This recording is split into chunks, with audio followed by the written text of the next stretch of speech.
In today's tutorial, I will show you how you can auto-generate pages in Microsoft Word, as many pages as you may want. If you like hundreds or thousands of pages, you can generate within seconds. So to do this, it's very simple. Quickly open Microsoft Word.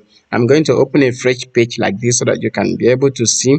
All you need to do is to quickly type equal to, because it's a formula, you have to start with equal to. It's not case sensitive, meaning that you may choose capital letter or non-capital letter. Type the RAND and bracket open. You could bracket close. You need two set of values. You can cite the first one and comma and put the last one. After that, just press enter. So if you could observe at the bottom here, you'll see we have generated over 90 pages, 91 pages in all just now. So with that, you can easily use this for whatever purpose you deem fit. So if you enjoyed the tutorial, smash the subscribe button and follow our pages accordingly.